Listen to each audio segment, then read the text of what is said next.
After a steamy day, it is turning into a stormy night. This is new video just in of the downpours hitting Fairmount Park just a few minutes ago. We hear the thunder right above us here. Kate joins us now with a look at what we can expect the rest of the night. Yeah, it's like right overhead. Right overhead. And you know what's fascinating, Jessica? If you look at the camera behind me, of course, this is looking south towards South Philadelphia, where you can see there is still some blue sky, but it's raining right over us here in the Spring Garden section of the city. So a severe storm to the north. Further south, it's still sunny and hot, so it really all depends on where you are. Storms are not everywhere, but the ones that have fired up today have been quick to turn severe. We've had a number of severe thunderstorm warnings. They're still in effect right now. So let's start off with the cells moving through the city and nearby suburbs. We've got one cell right over Center City, Philadelphia right now. That's the one we're hearing above us with lots of lightning, thunder, very heavy rain. Another cell moving through the main line, moving right along the Schuylkill Expressway, slowing things down with heavy rain, lightning, and thunder. And this severe thunderstorm warning goes until 6:15, still in effect, and it looks like it has just been extended to include parts of New Jersey.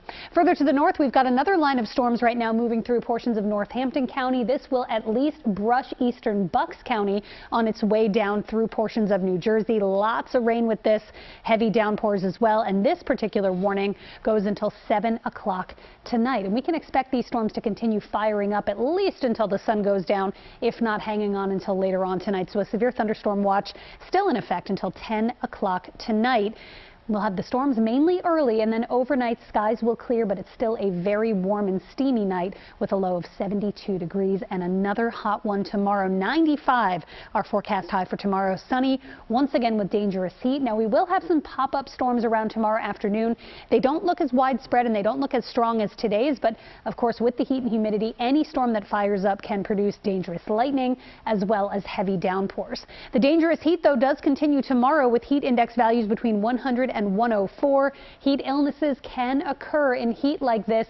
Check on anyone you know that may need help staying cool. Once again, for heat stroke, if you think maybe someone you know or yourself may be suffering from that, call 911 immediately. Let's talk about the latest on Tropical Storm ELSA, because this will be the next thing we look at later on in the week as tropical moisture invades with this storm. This is expected to strengthen into a Category 1 hurricane before making landfall tomorrow morning along the west coast of Florida.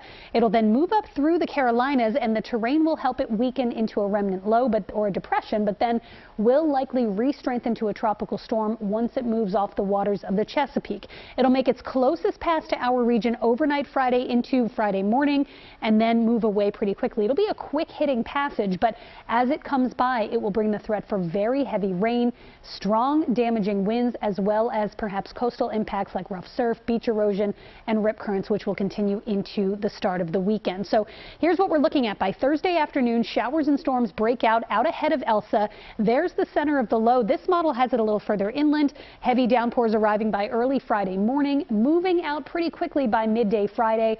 But as far as impacts are concerned, we could see, again, downpours, some thunderstorms, flash flooding, the main threat with this into Friday morning. But if it gets a little closer to the coast, gusty winds and even the threat for an isolated spin-up tornado cannot be ruled out. So Friday morning is when we'll, again, really be watching the impacts of ELSA. Then the weekend does start to dry out. Temperatures back in the 80s and some sunshine returning. Yuki, back over to you. Kate, thanks so much. Well, so far, so